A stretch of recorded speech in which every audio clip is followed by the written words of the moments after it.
तो वैसे तो पेशा कानून साल 1996 में ही संसद से पारित हो गया था, लेकिन मध्य प्रदेश सरकार ने राज्य में इसे लागू करने और जरूरी नियम बनाने में 26 साल का समय लगा दिया। 15 नवंबर 2022 को मध्य प्रदेश सरकार ने आदिवासी नायक बिरसा मुंडा की जयंती के अवसर पर आदिवासियों को अधिकार संपन्न बनाने वाला पेशा कानून लागू किया था। मध्य प्रदेश पेशा कानून लागू करने वाले देश का 7वां राज्य है। इससे पहले हिमाचल प्रदेश, आंध्र प्रदेश, तेलंगाना, राजस्थान, गुजरात और महाराष्ट्र में पेशा कानून लागू हो चुका था। पेशा नियम के जरिए जनजातीय इलाकों में ग्राम सभाओं के गठन और सुचारू संचालन को सुनिश्चित किया गया है। हम इस पर चर्चा करेंगे, लेकिन उसके पहले देख लेते हैं हमारी खास रिपोर्ट। पैसा से परिवर्तन, मध्य प्रदेश में कितना बदला आदिवासियों का जीवन। जी हां, मध्य प्रदेश में आदिवासियों के हितों के संरक्षण के लिए पैसा यानी panchayat extension to scheduled area act को लागू हुए 2 साल का वक्त पूरा हो चुका है। 15 नवंबर 2022 को लागू होने के बाद पैसा एक्ट प्रदेश के 22 जिलों के 79 विकासखंडों की 5254 पंचायतों के 11,757 गाँव में प्रभावी है। मध्य प्रदेश में ये व्यवस्था इसलिए भी जरूरी हो जाती है क्योंकि यहाँ देश की 14% जनजातीय आबादी रहती है।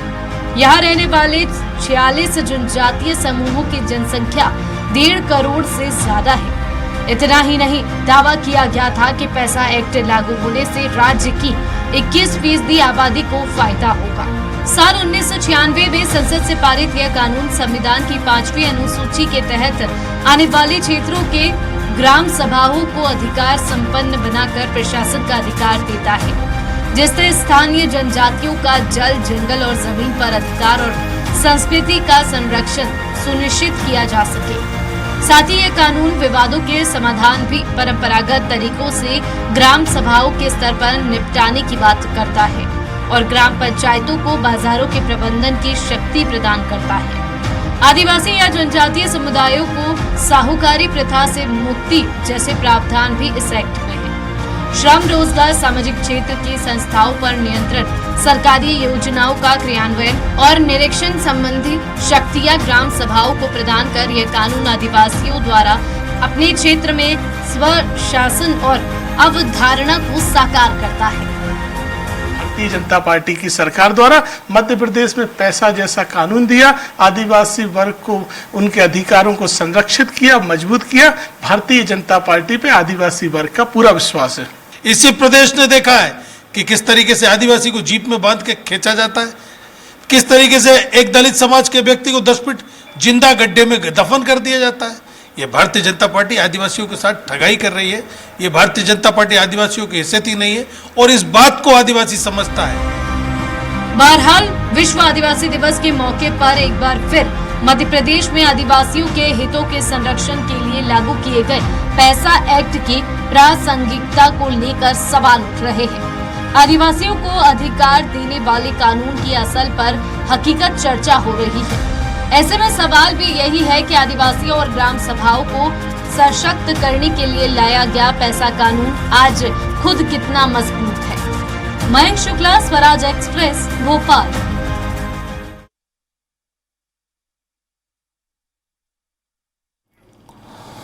तो इस मुद्दे पर चर्चा करने के हमारे साथ मौजूद हैं राम दांगोर जी हैं, पूर्व विधायक बीजेपी हैं, शैलेंद्र पटेल जी हैं, पूर्व विधायक कांग्रेस से हैं, लोकेश मुंजाल जी हैं, राष्ट्रीय अध्यक्ष जेएस से, और अजय त्रिपाठी जी हैं हमारे साथ एक बार फिर से संपादक स्वराज एक्सप्रेस। आप सभी का हमारे साथ बहुत बहुत स्वागत है। सबसे पहले पटेल जी आपसे ही, देखिए ये 6ठी अनुसूची पेशा एक्ट, ये एक दूसरे के पूरक है। मुझे ध्यान है 6ठी अनुसूची लागू करने के लिए, हम 6ठी अनुसूची मध्य प्रदेश में लागू करेंगे, यानी पेशा एक्ट लागू करेंगे, इसके लिए दिग्विजय सिंह जी ने 1994-95 में ही प्रेस मीडिया से ये कहने लगे थे।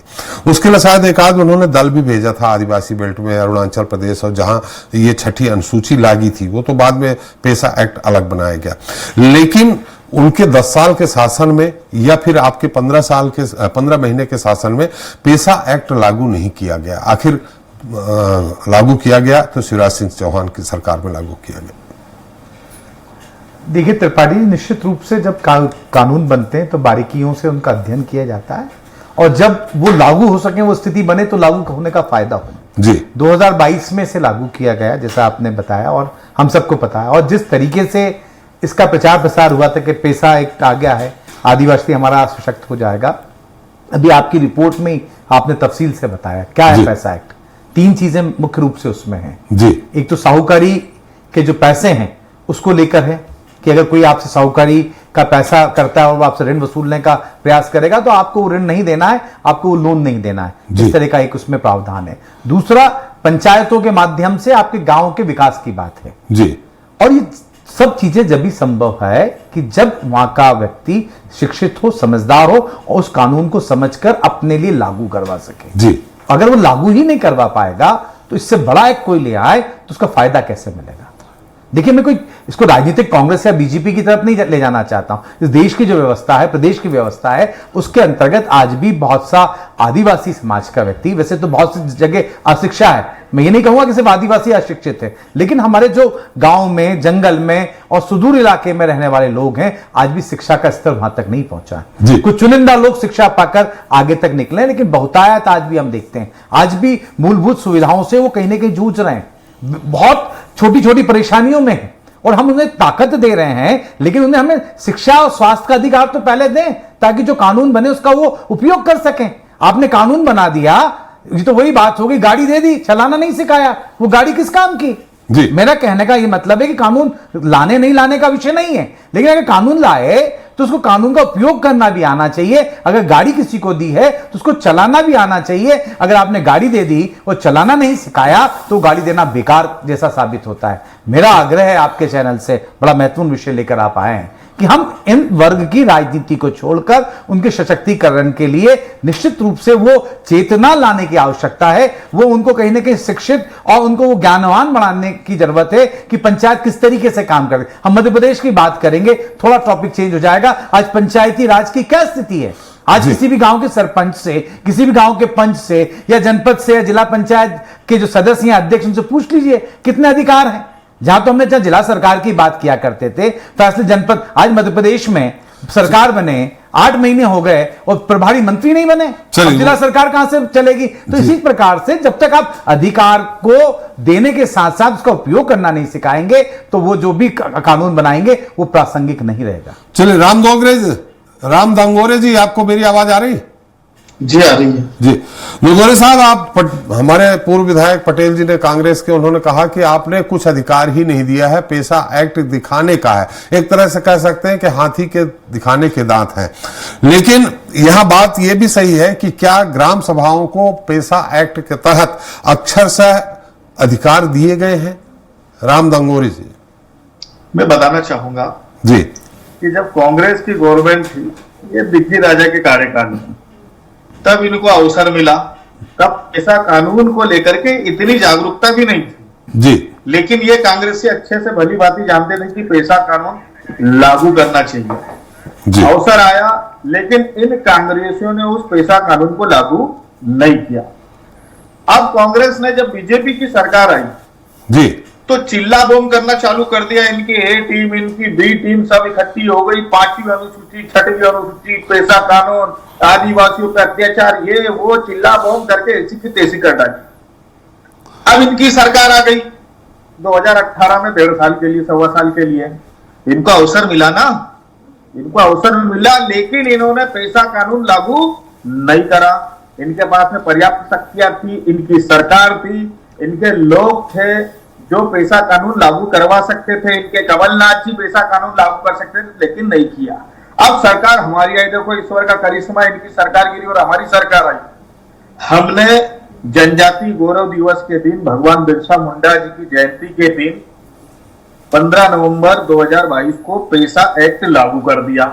जी अब इनको तो बधाई देनी चाहिए थी, लेकिन अब ये कह रहे हैं कि लागू तो किया, लेकिन साहब उसमें ये कमी रह गई, वो कमी रह गई, इस चीज का प्रावधान नहीं है, उस चीज का प्रावधान नहीं है। तो आखिर ये कांग्रेसी चाहते क्या है? इनको अवसर मिलता है तो खुद लागू नहीं करते, इनकी सरकार नहीं आती तो चिल्ला चोट करते, नारे लगाते हैं। जब हम लागू करते तो वो चीज इनको पसंद नहीं आती। मतलब कुल मिलाकर के नाच न जाने आंगन टेढ़ा। चलिए, हर तरफ से हम बुरे इनके लिए। चलिए दांगोरे साहब, हमारे साथ जैस के राष्ट्रीय प्रवक्ता अनिल कटारे जी हैं, वो बता देंगे कि कौन से सरकार कितनी आदिवासियों की हितैषी रही है और पेसा एक्ट जो लागू किया गया है मध्य प्रदेश में उसका कितना पालन हो रहा है और कितने जो उसके प्रारूप था, कितने प्रारूपों में, कितने नियमों में, कितने बिंदुओं पे उसका पालन किया जा रहा है या वो लागू है। अनिल जी, मेरी आवाज आ रही है आपको? जी त्रिपाठी जी, आपकी आवाज आ रही है और मैं धन्यवाद देता हूं आपको कि आज के शुभ अवसर पर आपने मुझे अपनी बात कहने का मौका दिया जी। तो त्रिपाठी जी, मैं सबसे पहले तो ये स्पष्ट कर देना चाहूंगा कि इस देश की धरती पर कांग्रेस ने हम आदिवासी समाज का खून पिया है और बीजेपी हड्डियां नोच रही है। तो मैं ऐसा इसलिए कह रहा हूं कि पिछले 75 साल के इतिहास में कॉन्स्टिट्यूशन में जो समय दिया गया था वो हमें साक्षर लागू किया जाना चाहिए था, जो भी सरकार रही है। लेकिन कांग्रेस ने अपने शासनकाल में ध्यान नहीं दिया और एक लंबा समय बीजेपी ने भी सत्ता में रहते हुए इन सारी चीजों को लागू नहीं किया। और रही बात पैसा एक्ट की, नहीं, पैसा एक्ट बीजेपी ने लागू किया ना यहाँ मध्य प्रदेश। मैं आ रहा हूँ माननीय, मैं पैसा एक्ट पे ही आ रहा हूँ जी। पैसा एक्ट इसलिए बनाया गया था क्योंकि पंचायती राज अधिनियम साक्षर ट्राइबल जो टेरिटरीज है उसमें इम्प्लीमेंट नहीं हो सकता, उसको लागू नहीं किया जा सकता क्योंकि इसमें 5वीं अनुसूची के प्रावधानों का उल्लंघन होता है। इसीलिए पंचायती राज अधिनियम के जगह पर पैसा एक्ट को बनाया गया। लेकिन आज बीजेपी कह रही है कि हमने पैसा एक्ट लागू कर दिया, आपको बधाई। लेकिन पहले आप ये तो बताइए कि पंचायती राज अधिनियम आपने विड्रॉ क्यों नहीं किया? जी, क्योंकि पैसा एक्ट बना था पंचायती राज अधिनियम के स्थान पे। तो पंचायती राज अधिनियम तो आपका साक्षर आपने लागू किया हुआ है ना जी। आप पहले उसको विड्रॉ तो कीजिए, आप उसके बाद में दावा कीजिए कि आपने पैसा एक्ट लागू किया जी। पंचायती राज अधिनियम साक्षर लागू किए हुए और आप अभी ढिंडोरा पीट रहे हैं कि साहब हमने लागू किया। लेकिन उसका बेनिफिट हमको तब तक नहीं मिल सकता जब तक आप पंचायती राज अधिनियम विड्रॉ नहीं कर लेते। जी, बहुत अच्छी तकनीकी बात कही है सैलन पटेल जी। खैर अभी तो आपकी सरकार नहीं है तो आपसे हम ये नहीं कह सकते कि पंचायती राज अधिनियम आप विड्रॉ नहीं कर लेते। लेकिन अच्छा, पंचायती राज त्रिस्तरीय पंचायती प्रणाली यहाँ लागू करने का श्रेय अगर जाता है तो आपकी सरकार दिग्विजय सिंह जी को जाता है, क्योंकि पूरे देश में दूसरा राज्य था। इसके पहले कर्नाटक में त्रिस्तरीय पंचायती प्रणाली लागू थी, दूसरा राज्य था, लेकिन उस समय अधिकार भी दिए गए थे। अब इन स्थितियों में अगर चाहते दिग्विजय सिंह जी तो उसी समय पेसा एक्ट जब अधिकार दिए थे, 2003 तक इनकी सरकार थी, 96 में देश में इस कानून बनाने की बात कही गई थी और बन गया था, तो उस समय लागू कर देते तो शायद ये बहस की जरूरत ही नहीं पड़ती। सैलन जी, देखिए बात ये कि अब किसने बनाया, क्यों बनाया, 96 में किसकी गवर्नमेंट थी सेंट्रल में जी, वो भी हम देखें। अब ये देखिए, इसको हम कांग्रेस या बीजेपी में डाल देंगे तो लोगों की जो मूलभूत समस्या है उसका समाधान नहीं होगा जी। हम कह देंगे साहब 20 साल से इनकी सरकार थी, 18 साल बाद 2022 में क्यों बनाया, 18 साल तक क्या सो रहे थे क्या? तो देखिए, ये हम एक दूसरे पे आरोप लगाकर बहस करते रहेंगे, अपने आप को ऊंचा या सुपीरियर बताएंगे, तो उससे जो लोगों की आवश्यकता है क्या उसकी पूर्ति हो जाएगी? कि मैं बड़ा या आप बड़े, उससे क्या हो जाएगा क्या? विषय ये कि कोई समस्या है, इस आज हम बैठे हैं सार्थक बहस कर रहे हैं तो उसका परिणाम निकले, सरकार उस पर सुधार करे। कहीं ना कहीं जो बातें आई, अभी कटारे जी ने कहा कि एक छोटी सी बात है, अब उसको वो लागू करेंगे टेक्निकली तो शायद ज्यादा इंप्लीमेंटेशन उसकी हो पाएगी। अगर नहीं करेंगे तो हम कितने बहस करते रहेंगे, क्या फायदा निकलेगा? जी बिल्कुल सही। मैं कह दूंगा वन अधिकार अधिनियम हमने दिया, इतने करोड़ों हेक्टेयर जमीन हमने आदिवासियों को दी, इतना हमने सब कुछ, ये तो देखिए जो सरकार होती है वो करती है। केंद्र में वन अधिकार अधिनियम जब पारित हुआ, आज मध्य प्रदेश में सैकड़ों आदिवासियों को जमीनें मिली, अब हम उसको कहेंगे तो कहां जाएंगे? आपकी सरकार ने क्या दे दिया? तो ये तो आरोप प्रत्यारोप ही चलता रहेगा, काम उसका अर्थ नहीं निकलेगा। मेरा कहने का मतलब ये है, हम जब कानून बनाएं तो ऐसी व्यवस्था बनाएं कि जब हम अधिकार किसी को दे रहे हैं तो उसका उपयोग कर सके। हम सिर्फ अधिकार दे देंगे और उपयोग करना नहीं सिखाएंगे तो उन अधिकार का कोई मतलब नहीं होगा। माननीय राम दुगरे जी, मेरा कहने का आशय है कि हमारे अपने लोग हैं, आपके हमारे, मैं कह दूंगा आप आदिवासी, मैं गैर आदिवासी, तो आपके मेरे नहीं, ये तो गलत बात, हमारे सबके हैं, हम सबकी जिम्मेदारी होती है। त्रिपाठी जी की भी उतनी जिम्मेदारी है जितने की हमारे सभी लोगों की यहां पे जिम्मेदारी है, आपकी हमारी सभी की। तो हमें इस अधिकार को संबंध बनाने की ताकत देनी पड़ेगी, शिक्षा देनी पड़ेगी, जो मूल आवश्यकता उनकी पूर्ति करनी पड़ेगी। हमने पंचायत ऐसी चलेगी वैसा चलेगा, कानून तो आ गया, लेकिन क्या वाकई वहां पे सरपंचों को पता है? क्या वहां पे उतनी शिक्षा है? जो सरपंच बना है या पंच बने हैं या जो ग्राम सभा का आयोजन उस तरीके से हो रहा है, हमने उसके लिए इंप्लीमेंटेशन के लिए क्या कदम उठाए हैं? आ रहा हूं दंगोरे जी, आ रहा हूं आपके कितने पास। लोग वहां पर पहुंच, ये सब बातें हमें देखना। कितने आज तक पैसा कानून के अंतर्गत रिपोर्टें हुई है मध्य प्रदेश में उठाएं, 2022 से आज 2024 आ गया, नवंबर आने वाला है, 2 साल में कितने केसेस उसके अंतर्गत दायर हुए, कोई रिकॉर्ड हो तो अपन देखें कि हाँ ये लागू है तो हम चीजें हो रही हैं। नहीं, हमने लागू कर दिया लेकिन कुछ हो ही नहीं रहा तो ये मान ले कि वो कोई व्यवस्था ऐसी थी नहीं क्या वहां पर। तो ये तमाम बातें हैं जिसको समझना है कि आवश्यकता है। पूछ लेते हैं दांगोरे साहब से, लेकिन हमारे संपादक अजय त्रिपाठी का अभिमत ले लेते हैं इसमें। अजय जी, फिर एक बार फिर हम कटारे साहब के पास जाएंगे और दांगोरे साहब के पास जाएंगे। जी देखिए, उसमें आप पूरा शुरू से लेकर आखिरी तक पढ़ो तो बहुत सारी दिक्कतें तो हैं उसमें, लेकिन ये बात तय है कि बीजेपी या जो भी सरकार थी, शिवराज सिंह चौहान सरकार ने उसको लागू किया। मुद्दा ये था कि दिलीप सिंह भोरिया कमेटी की जो रिकमेंडेशन, वो ओरिजिनल रिकमेंडेशन थी जी, उसमें साफ कहा गया था कि 5वीं अनुसूची के जो प्रावधान, कुछ प्रावधानों को खत्म करके ही 6वीं अनुसूची के तहत इसको लागू करना पड़ेगा। यानी पंचायती राज अधिनियम, जो बात वो कह रहे थे कि पंचायती राज अधिनियम लागू है लगातार, उसके बाद अगर ये लागू होगा तो एक क्लैश आपस में होगा। तो मुझे लग रहा है कि एक बार सरकार को लागू करने के पहले समीक्षा करना चाहिए थी, और जो 5वीं अनुसूची जो भूरिया कमेटी ने रिकमेंडेशन की थी उसके मुताबिक पैसा एक्ट में बहुत सारे बदलाव कर देते तो शायद इसका फायदा, असल में मूल भावना जो थी इस एक्ट की वो अभी भी, मुझे लग रहा है कटारा जी मेरी बात से सहमत होंगे, मूल भावना जो थी, सब कुछ हो गया, मूल भावना जो थी इस कानून को लाने की वो इंप्लीमेंट अभी तक नहीं हो पाई है, शायद उस पर फिर से विचार करना पड़ेगा। कटारे साहब, कटारा जी, मेरी आवाज आ रही है आपको? जी आ रही है। कटारा साहब, हमारे साथ सरकार जिसकी है भारतीय जनता पार्टी की, उनके प्रतिनिधि दांगोरे जी बैठे हैं हमारे साथ। उनसे आप कोई सवाल करेंगे, कोई बात करेंगे, वो निश्चित तौर पे आपकी जो समस्या है उसका समाधान वहीं से होगा। शैलेंद्र जी ने अपना सुझाव जरूर दिया है, शैलेंद्र पटेल जी, लेकिन जो परेशानी है वो परेशानी दूर वहीं से भारतीय जनता पार्टी की सरकार से ही होगा। और राम दांगोरे जी वो अपनी बात जो भी आप कहेंगे उसको निश्चित तक समुचित स्थान तक जरूर पहुंचाएंगे। अनिल जी। जी त्रिपाठी जी, मैं बस इतना ही कहना चाहूंगा कि देखिए, आदिवासी समाज भी धारा में आना चाहता है जी, लेकिन हमारे साथ में समस्या ये है कि सरकार कोई योजना बनाती है तो सरकार कागज पे योजना बनाती है, ऐसी कार्यालय में बैठ के योजनाएं बनाती है, लेकिन धरातल पे उसका इम्प्लीमेंटेशन कैसे होगा ये सरकार नहीं जानना चाहती है जी। और एक सबसे बड़ी समस्या ये है कि हम आदिवासी समाज का जो आर्थिक ताना बाना है समाज, सरकार को उसे समझना पड़ेगा जी।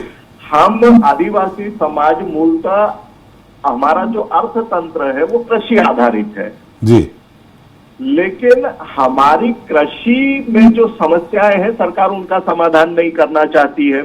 जैसे मैं एक छोटी सी पश्चिम मध्य प्रदेश की आपको समस्या बताता हूं कि यहाँ पे जमीनें हैं, जमीनें उपजाऊ है, आदिवासी समाज उस पर मेहनत भी करता है, लेकिन हमारे कृषि के लिए सिंचाई की सुविधा नहीं है, जबकि नर्मदा जैसी नदी और सरदार सरोवर जैसा बांध हमारे सामने बना हुआ है।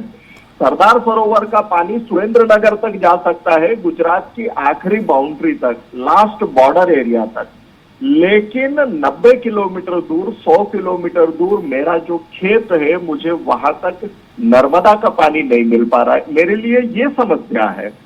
नहीं, ये समस्या सिर्फ मेरी आपके क्षेत्र के आदिवासियों की नहीं है अनिल जी। आज हम चर्चा कर रहे हैं पूरे मध्य प्रदेश के आदिवासियों के बारे में, तो मैं उनकी बात कर रहा हूं और आपसे जानना चाह रहा हूं, पैसा एक्ट लागू किया गया जब से, निश्चित तौर पे आपने उसमें अध्ययन भी किया होगा, तो क्या उसमें ग्राम सभाओं को पर्याप्त अधिकार दिए गए हैं? वो ठीक है, पंचायती राज एक्ट वो विड्रा करें उसके बाद लागू करें, लेकिन उसमें अधिकार दिए गए हैं क्या अनिल जी? नहीं, बिल्कुल भी अधिकार नहीं है जी। अगर मेरी ग्राम सभा को ये तय करना है कि मेरे यहाँ पे जो सड़क है वो टूटी हुई है और मुझे सड़क को बनाना है, तो उसे जाना वही सीओ के पास पड़ेगा, कलेक्टर के पास पड़ेगा, जिला पंचायत तक जाना पड़ेगा। तो मेरी ग्राम सभा तो तय करके भी वो काम नहीं कर पा रही है, तो मैं स्वतंत्र कहाँ हूँ?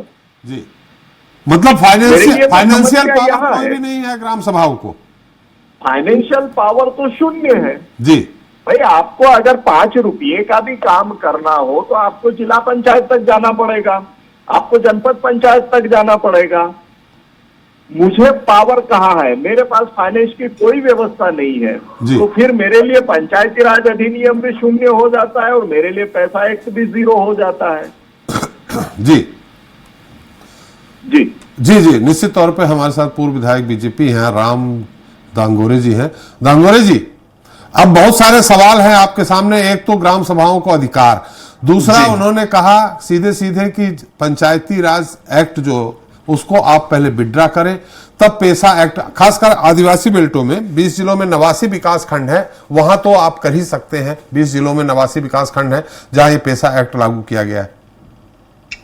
मैं आपको बताना चाहता हूं जी कि 15 नवंबर 2022 को जब पैसा एक्ट भाजपा की सरकार ने लागू करा, उसके तत्काल बाद हर जिले में एक डिस्ट्रिक्ट कोऑर्डिनेटर को अपॉइंट करा और डिस्ट्रिक्ट कोऑर्डिनेटर के नीचे ब्लॉक कोऑर्डिनेटर्स की नियुक्तियां की गई जी, ताकि वो ग्राउंड पे जाकर के वहां जनता से, ग्राम पंचायतों में जाकर के वहां के जो जनप्रतिनिधिगण है, वो पर्टिकुलर उस समुदाय के जो लोग हैं, ग्राम सभाओं का गठन करें। जो डिस्ट्रिक्ट कोऑर्डिनेटर है वो कलेक्टर हो, चाहे जिला पंचायत का सीईओ है, चाहे अन्य विभागों के अधिकारी हो, और जो ब्लॉक कोऑर्डिनेटर है वो ब्लॉक लेवल के अधिकारियों के साथ में समन्वय बैठाने का काम करता है।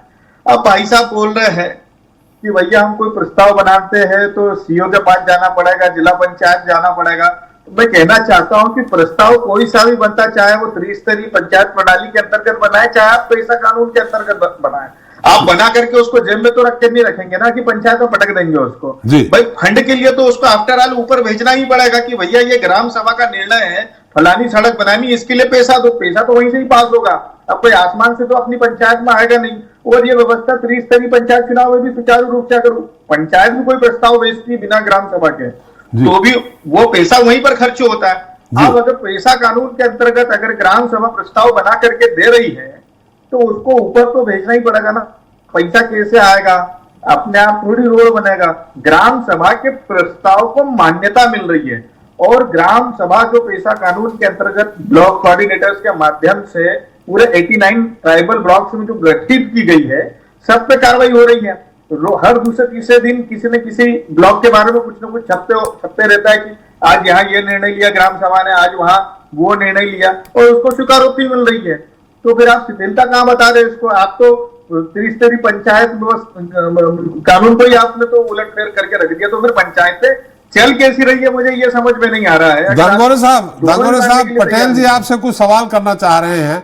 कांग्रेस के पूर्व विधायक जी पटेल जी, संक्षेप में। मैं सिर्फ राम जी की बात को ये पूछना चाहता हूं कि कितना एक्स्ट्रा फंड इन 22 जिलों में गया है, इन विकास खंडों में गया है?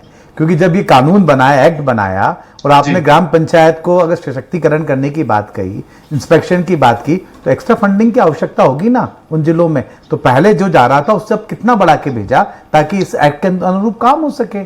सिंपल और सरल सी बात है, वो बता दें।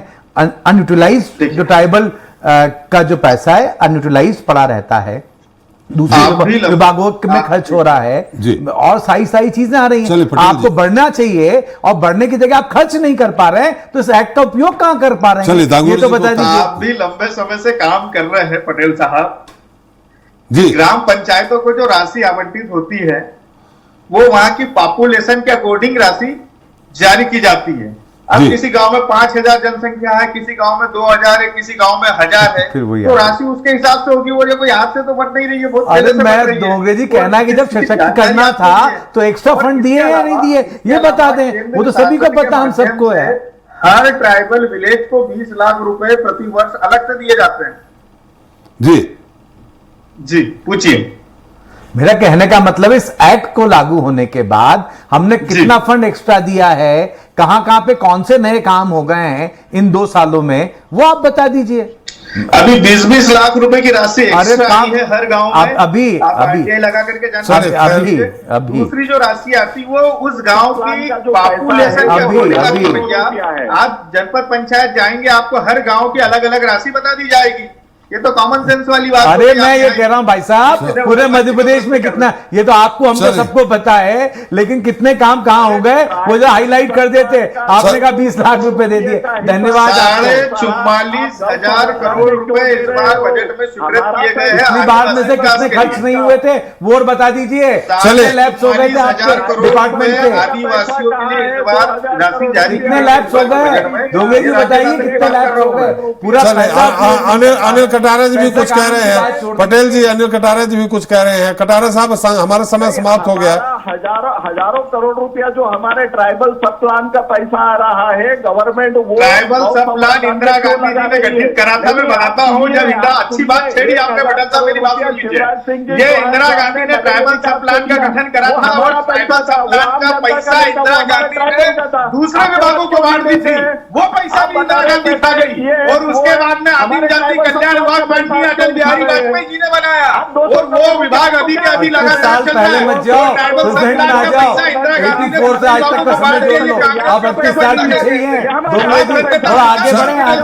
चलिए दांगोरे साहब, कटारा साहब, पटेल जी मेरा समय समाप्त हो गया है। निश्चित तौर पे इस मुद्दे पे फिर चर्चा करेंगे। कटारा साहब, दांगोरे साहब और पटेल जी, हम फिर से जुड़ेंगे। अजय जी, आपसे संक्षिप्त टिप्पणी लेनी थी, लेकिन समय के अभाव के चलते आपकी टिप्पणी नहीं ले पा रहा हूं। बड़ी शॉर्ट में बात यह है कि पैसा एक्ट में जो प्रावधान किए गए, राम धोगरे जो बात कह रहे थे, फाइनेंशियल सिस्टम भी लागू किया गया, ईएमएस में सिस्टम में पैसा चढ़ रहा है। पर एक जो मुद्दा जो कटारा जी कहना चाहते हैं वो बढ़ने कि जब तक आप उन अधिकृत नहीं करोगे उन्हीं को पैसा एक्ट में जो काम कर रहे हैं जो पंचायतें वहां की, तब तक बहुत सारी क्राइसिस होती रहेंगी। जी चलिए, हमारा समय समाप्त हो गया। बहुत बहुत धन्यवाद दांगोरे साहब, कटारा साहब और शैलेंद्र पटेल जी और अजय त्रिपाठी जी हमारे साथ चर्चा में शरीक होने के लिए। तो आज हमने चर्चा की मध्य प्रदेश में लागू हुए पेसा एक्ट और प्रदेश में आदिवासियों की स्थिति की। भले ही प्रदेश में पेसा कानून 2 साल पहले लागू हो गया हो, लेकिन आज भी इसका क्रियान्वयन सही तरीके से नहीं हो पा रहा।